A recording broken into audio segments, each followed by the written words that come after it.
Estas son las noticias de trámites fáciles ya del día de hoy. La abogada previsional, Florencia Marcarián, brindó una importante nota en donde dio a conocer información de suma importancia para jubilados y pensionados de ANSES. Y además, se dieron a conocer trámites importantes relacionados a PAMI y otras obras sociales.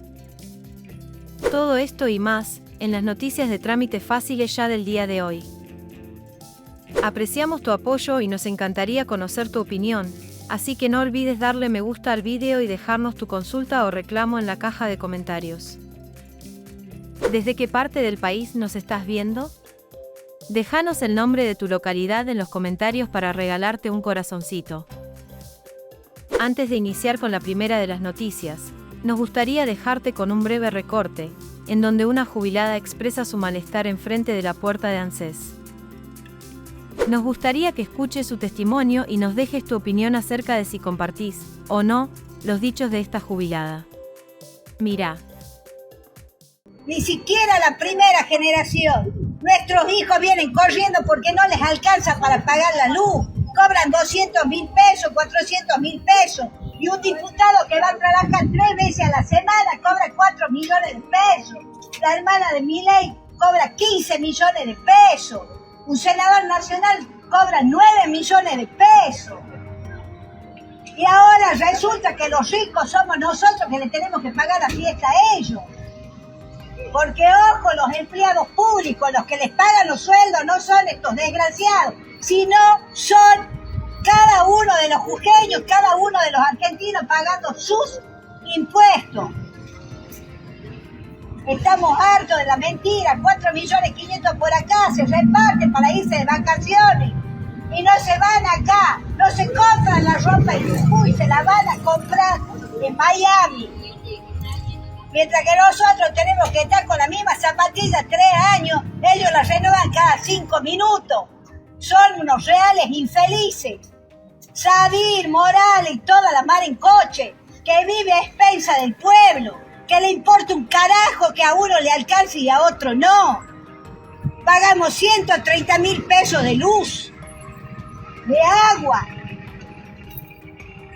Comemos carne molida y pollo. Levante la mano el que coma asado todos los días. Levante la mano el que coma bife de lomo. Lo único que estamos comiendo es carne molida y pollo. Y eso significa 35.000 pesos por semana. Olvídate que vamos a comer un durazno, olvídate que vamos a comer una banana. Hasta las viejas copetudas hoy están comprando 3 bananas porque para la docena no le alcanza. Así que empecemos a hablar con la verdad. Empecemos a decirnos las cosas en la cara. Acá Sadir y los secuaces de esa casa de piedra se van de vacaciones mientras nosotros nos vamos a cagar de infelices. Porque el aguinaldo no va a durar hasta la mitad de enero, ni siquiera vamos a llegar al 30 de enero. Empecemos a tomar conciencia que el que está al lado también merece vivir mejor. Tomemos conciencia de que no toda la vida hemos tenido una casa de material, que venimos de bien abajo, porque conocemos la pobreza. ¿Qué pueden saber esto de la pobreza? ¿Qué puede saber Milei de limpiarse el culo con diario? ¿Qué puede saber Milei de comer una empanada con más carne que pollo? ¿Qué puede saber Milei si un jubilado tiene para pagar el 50% de los medicamentos? ¿Qué puede saber Milei si un jubilado que gana por encima de la mínima le alcanza si le está pagando al macro 200, 300.000 pesos por mes? ¿Estás de acuerdo con la jubilada? Te leemos en los comentarios. Ahora sí, iniciamos con la noticia del día. La doctora Macarena Fragueiro Frías, socia en Abogadas de Salud, habló de la cobertura de salud para jubilados y pensionados, específicamente sobre el acceso a obras sociales y prepagas. Presta atención a lo que decía. Y hace un ratito les dije que hay tremenda data, como todos los días, para jubilados y pensionados, que son de hecho, uno de los grupos más grandes de ANSES. ¿Qué pasa con el tema prepagas, obras sociales, todo lo que es salud, ¿no? ¿Qué es lo que dice la ley para los jubilados y pensionados? Para eso y para darnos toda esta explicación, así que preparen sus consultas, nos acompaña Macarena Fragueiro Frías, a quien recibo justo ahora. Hola Macarena, ¿cómo estás? Bienvenida. Hola, ¿qué tal? ¿Cómo estás? Muy bien, y vos, gracias por sumarte nuevamente con nosotros, me encanta recibirte acá en el programa. Bueno, estábamos hablando incluso hace un ratito con nuestra productora, con Laura, sobre este tema, ¿no? Porque es cierto que hay muchísimas dudas con respecto al tema salud, sobre todo el tema cobertura de salud, ¿no? La obra social, si podés tener otra obra social o prepaga, si a los jubilados, por ejemplo, esa es mi duda con la que quiero arrancar el día, sí o sí les va a corresponder PAMI o no. La realidad es que no es obligatorio ser de PAMI, y además para complementar con la otra pregunta que hiciste, sí, la normativa dice que para la generalidad es una sola obra social por persona, que no quiere decir obra social lo mismo prepaga. Bien, sí, eso se podría combinar, ¿no? Claro, por eso, justo hiciste dos preguntas que son un poco distintas, pero también están un poco relacionadas. Sí. A ver, por un lado, si vamos por el lado de lo que tiene que ver con lo que es PAMI luego de jubilarse, no es obligatorio ser del PAMI una vez que uno se jubila.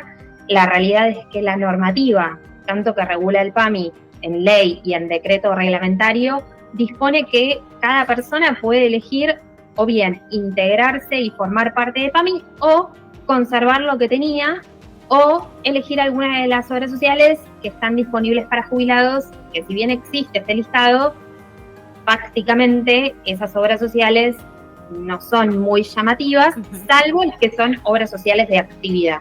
En ese listado está, por ejemplo, OSECA, que está OSUD, que está OSPE. Lo que pasa es que esas obras sociales van a estar limitadas para únicamente personas de la actividad. Bien. Pero volvemos a lo mismo. Si yo la tenía desde antes de jubilarme, la puedo conservar por mi carácter de haberla tenido desde antes de jubilarme y no por mi carácter de actividad. Entonces, perfecto, un monotributista puede continuar con OSECA luego de jubilarse. Bien, queda claro. Ahora, ¿qué pasa si, por ejemplo, eso mismo, vos tenías una obra social porque estabas en actividad y al jubilarte la obra social dice que no están recibiendo jubilados? ¿Podría pasar y qué tendría que hacer la persona en ese caso? Pasa muchísimo, de hecho. La mayoría de las obras sociales y prepagas van a ir por la respuesta de que no se puede continuar, claro, y la mayoría de las obras sociales que sí permiten continuar van a permitirle continuar solamente a los jubilados que se jubilan registrados en la actividad, afiliados al sindicato. Bien. Entonces, la realidad es que es muy probable que uno termine en esta situación donde va a la obra social y la obra social le dice que no es posible. Acá lo que sucede es que la obra social se va a aprovechar de la vaguedad de la norma, de cómo está redactada la norma, para interpretar la normativa a su favor. No obstante, en jurisprudencia ya está más que recontrasanjada la cuestión y está establecido, incluso desde un fallo de la Corte, que se llama Fallo Albónico del 2021, que la integración al Instituto Nacional de la Seguridad Social para Jubilados y Pensionados, lo que se conoce como PAMI, no es algo automático, sino que cada afiliado tiene que elegir pertenecer a ese instituto para que efectivamente se pierda el derecho de continuar con la obra social que uno tenía antes de jubilar. Claro, por ese motivo normalmente se ve que se descuenta como obra social PAMI en el recibo de haberes, ¿no? Pero no significa que estés automáticamente afiliado, sino que vos tendrías que justamente ir a dar esa conformidad, ¿no? Y afiliarte oficialmente a la obra social, ¿es así como funciona? Exacto, esa es la parte más confusa. La verdad es que es muy interesante la pregunta que vos traes, porque eso lleva muchísimas confusiones. Sí. Hay una diferencia fundamental entre lo que es derivación y afiliación. Bien. El haber jubilatorio, por su característica de haber, de la misma forma, lo más fácil de entender es lo más cotidiano como un salario. Un salario tiene aportes obligatorios. Un nene de 18 años, un joven de 18 años, por más de que le quiera plantear a su empleador que su plan es irse a vivir a otro país a partir del año siguiente, no puede dejar de hacer aportes jubilatorios, por más de que esté convencido de que nunca se va a jubilar en este sistema. Bien. Porque el aporte es obligatorio. Lo mismo sucede con el aporte de obra social de la jubilación. Uno no puede elegir no hacer un aporte en concepto de obra social. Se va a retener ese aporte obligatoriamente y ese aporte obligatoriamente se va a depositar a un agente de salud. No hay otra alternativa.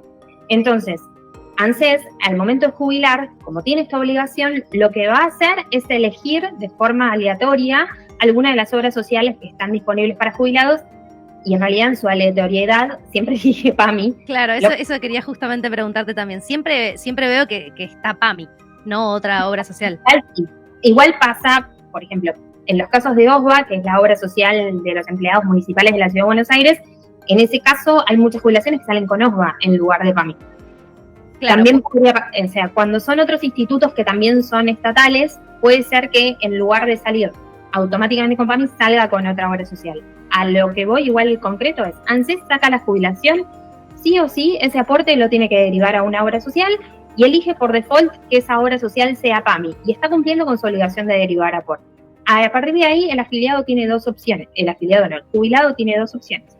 O bien irse a afiliar a PAMI y convalidar esa derivación de aportes, o presentar la documentación necesaria para cambiar PAMI por otra obra social. En caso de que no le permitan presentar esa documentación porque la obra social no se la quiere extender, justificándose desde donde sea, pero le dice, a vos este papel no te lo doy, o ni siquiera le nombran los papeles, puede elegir judicializar para hacer ese reclamo ya desde lo que es la vía legal. Bien. Y torcer esa voluntad y ese acto arbitrario y contrario a la normativa que está teniendo la obra social. Perfecto, sí, no es la última palabra, sino que se puede hacer el reclamo en ese caso. Está buenísimo saberlo también y que la gente sepa, ¿no? Que tienen la posibilidad de reclamar. Y que por otro lado, en base a lo que vos estabas contando, recordarle a la gente que si se acaban de jubilar y tienen PAMI en el recibo, recuerden que todavía no pueden hacer uso de la obra social, tienen que sí o sí ir a afiliarse o hacer justamente este trámite. Retomando eso, más allá de que se pueda reclamar, supongamos que no hay que hacer ningún reclamo porque la obra social no se negó a recibirte como jubilado. Pero ¿qué trámite tendría que hacer ahí la persona entonces? Es decir, ¿qué documentación tendría que presentar en el caso de que siga a elegir con otra obra social que no es PAMI? Es muy buena tu pregunta también esta, porque hace a lo que es la información fundamental para poder ejercer este derecho, sobre todo cuando se trata de una obra social que sí va a permitir continuar con esa obra social luego de la jubilación. Lo que uno siempre tiene que ir a pedir a la obra social que uno tiene es el papel, es un formulario, que es el formulario 5.5 de ANSES, para pedir que se haga el traspaso de la obra social de PAMI a la obra social que uno tiene actualmente. Y ese formulario se lo van a entregar probablemente en blanco, pero firmado y sellado por un representante legal de la obra social. Y con eso ya es suficiente, pues los datos son los datos del afiliado que los puede completar el afiliado, o se los puede completar quizás alguien personal de la obra social, eso es indistinto. Pero esa es la documentación que se presenta. Esa documentación la obra social solamente la va a extender una vez que el afiliado esté jubilado y se presente a la obra social con algo que acredite su condición de jubilado. Puede ser la resolución del beneficio jubilatorio o bien el primer haber salarial. Y lo tiene que hacer dentro de los primeros 3 meses de haberse jubilado. Así que acá la inmediatez va a ser fundamental. Claro. Eso me parece importantísimo que la gente lo sepa también, ¿no? Porque el tema tiempos, uno a veces se queda bastante más tranquilo y se te pasa sin darte cuenta. Digo, 3 meses hoy por hoy se pasan rapidísimo también. En el caso de que se demorara y que no se hagan dentro de los 3 meses, ¿ya no tiene posibilidad de hacerlo? Si llega a pasar los 3 meses, va la obra social y la obra social no le quiere dar el papel, se puede judicializar. Mientras estemos dentro de los primeros 6 meses, vamos a estar en un juicio que es viable y que no tiene riesgos. Si una persona viene a consultar a abogados de salud y se acaba de jubilar y está dentro de los primeros 6 meses de jubilación y no se afilió a PAMI ni hizo ningún acto contrario a su afiliación anterior, va a tener un caso que no va a ser riesgoso. A partir de los 6 meses empezamos a correr el riesgo de que el juez no favorezca la posición del afiliado, diciendo que la continuidad se ve interrumpida por la acción de omisión que hizo el afiliado, y que la voluntad de quedarse en el PAMI se ve reflejada por esta acción de omisión. Así que empezamos a tener un riesgo donde vamos a depender mucho de la interpretación que tenga el juez, que eso, bueno, va variando de acuerdo a las épocas. Bien, quedó clarísimo. Macarena, quería ir cerrando, bueno, ahí estamos pasando las redes, @abogadasdesalud, ok, pero quería ir cerrando sobre todo si tenés algún dato más que tenga que tener en cuenta, consejo, tip, como lo prefieran, pero algo más que deban tener en cuenta a partir de ahora los recientes jubilados, ¿no? Quienes recién ahora arrancaron con su jubilación. es muy importante que las personas que tengan prepaga no crean que están exentas de todo esto, porque las personas que tienen prepaga probablemente triangulan y derivan aportes a través de una obra social. Claro. El régimen va a aplicar igual. Y además se suma el agente prepaga como también un interesado en la cuestión, donde las prepagas lo que suelen hacer es tratar de confundir al afiliado, decirle que no hay ningún problema, que van a poder continuar, pero que tienen que volver a contratar con una reafiliación que la llaman de distintas formas, contratar de forma particular, un contacto desde el área de fidelización de clientes, otras prepagas, y lo que le va a decir es que al reafiliarse se van a cambiar las condiciones contractuales, sobre todo con lo que tiene que ver con el nivel cuota, pero que se va a respetar la antigüedad a nivel preexistencias médicas. Uh-huh. O sea que en ese caso ¿habría un cambio en el tema del valor de la cuota que van a estar pagando? Claro, de no hacer el reclamo, de no ocuparse de que funcione la derivación y ocuparse de que la prepaga acepte continuar con la misma condición, podría haber un cambio en la cotización de la cuota. Por lo tanto, las personas que tienen prepaga, igual el consejo no es ir a afiliarse a PAMI y quedarse con la prepaga en paralelo, sino evaluar si vale la pena recuperar ese aporte y aparte seguir quedando en un régimen de IVA exento con respecto a la prepaga, uh-huh. Y en todo caso ver si lo pueden resolver directamente con la prepaga. Hay algunas prepagas que toman aportes de jubilados, muy poquitas, les sobran los dedos de las manos, claro. Pero hay algunas y otras van a decir que no. Bueno, en ese caso evaluar si económicamente conviene judicializar, recuperar el aporte y quedar con la condición de IVA exento y además no tener un incremento en el valor de la cuota solo por haberse jubilado. En tanto, la abogada previsional Florencia Marcarián reveló información sumamente importante para jubilados y pensionados de ANSES que tendrán efecto a partir de este mes. No te pierdas los detalles. Un tema que es parte de la agenda de cada semana, porque estamos en vías de que eso ocurra, es la caída de la moratoria previsional, y nada, genera muchísima preocupación. Para eso estamos en comunicación con Florencia Marcarián, ella justamente es abogada previsional. ¿Qué tal, Florencia? Donato y el equipo de Fernando Niembro te saludamos. ¿Cómo estás? Donato y a todo el equipo, muy buenos días, un placer, muy bien. Bueno, a ver, no es la primera vez que los jubilados o los futuros jubilados entran en desesperación por alguna noticia, pero esto que ha sido un beneficio durante mucho tiempo, hoy tenemos la noticia, ya hace rato que tenemos la noticia de que se termina, ¿es así? Se termina el 23 de marzo la moratoria, es así.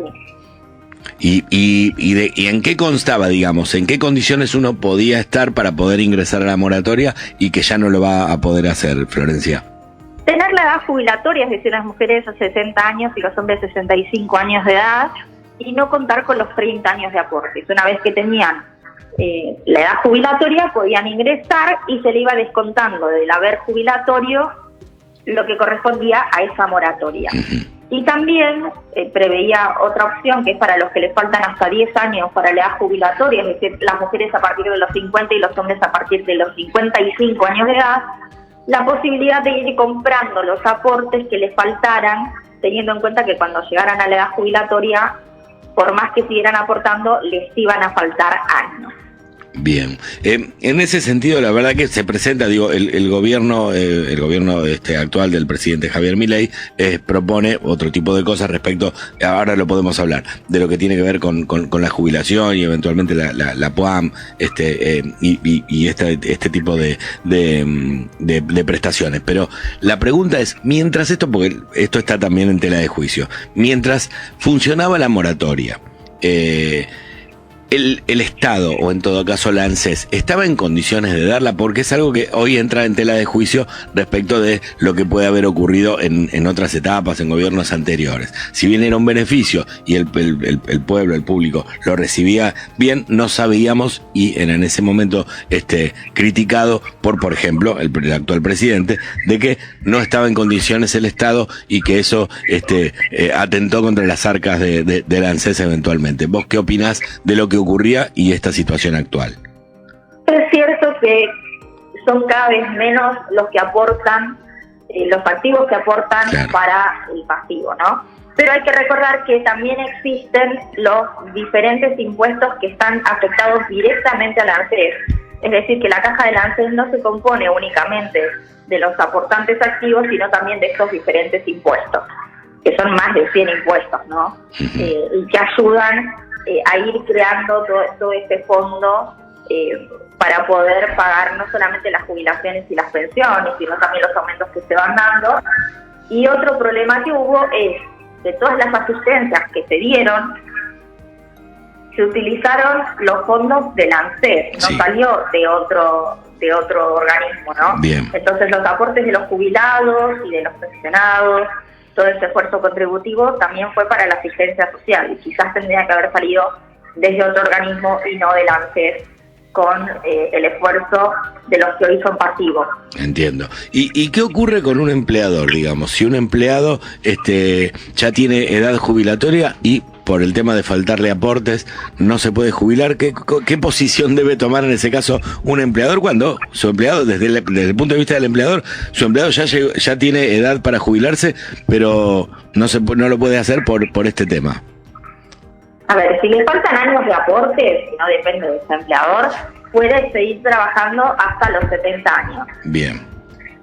Esa es una posibilidad. Ahora, si yo a la edad jubilatoria y se quiere retirar, pero el empleador no le hizo los aportes, puede reclamarlo. Ahí sí, por eso claro. es importante ir haciéndolo con tiempo, ¿no? Porque ya cuando uno le falta quizás un año, ya empiezan los apuros para poder jubilarse. Entonces, ir viendo con tiempo.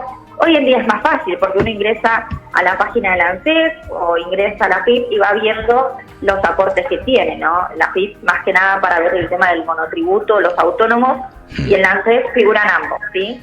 También Bien. los de relación de dependencia. Bien, y en el caso, digamos, hasta ahora teníamos la moratoria, a partir de ahora quien alcance la edad, los 65 años, depende del caso de hombres y mujeres, pero el que alcance la edad jubilatoria no tiene aportes, no puede acceder a la moratoria, sí puede acceder a una pensión, ¿no?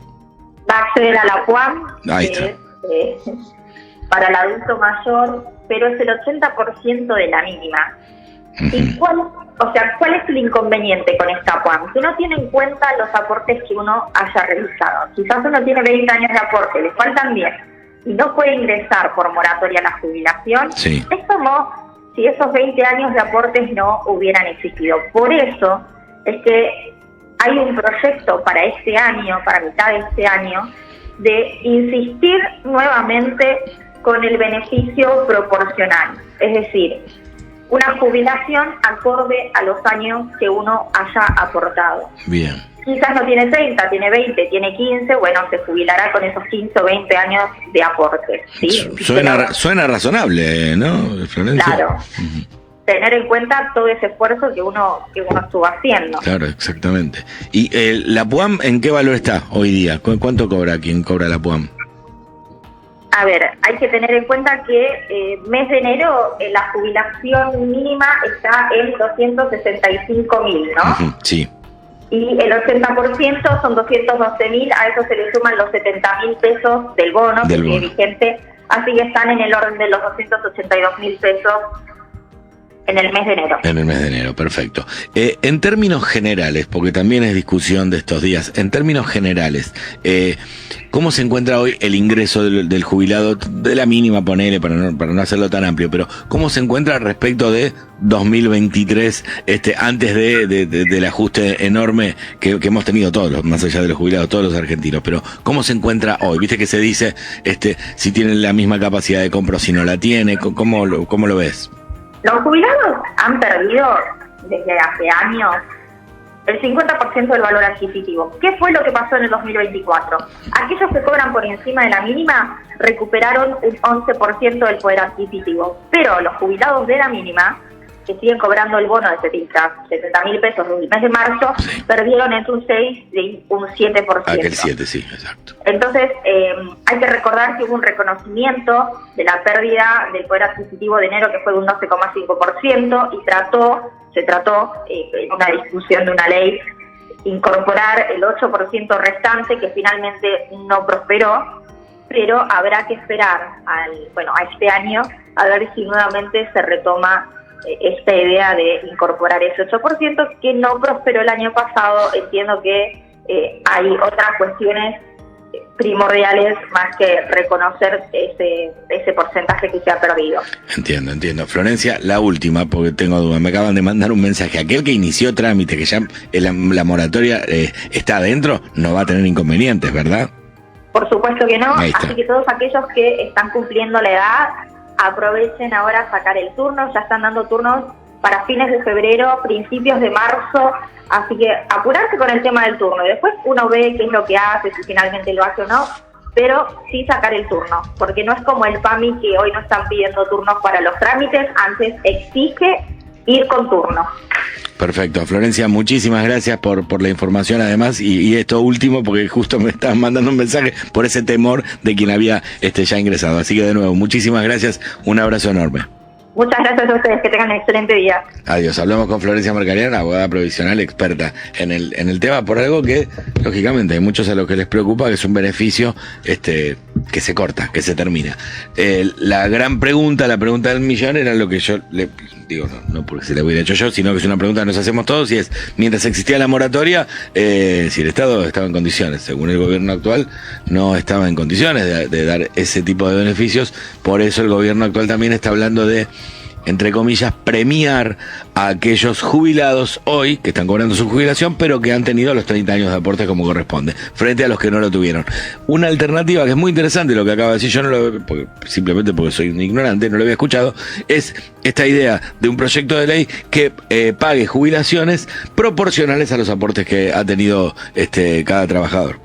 Suena bastante razonable, sobre todo en función de que lo que dice es esto: quien va a ir a cobrar la PUAM con 20 años de aporte, no puede entrar a la moratoria, no tiene más remedio que cobrar esa PUAM, que es el 80% de la mínima. Gracias por visitar Trámites Fáciles Ya. Si el video ha sido de tu agrado, por favor, regálanos tu me gusta, deja un lindo comentario debajo y considera suscribirte, ya que recibirás más información de este estilo.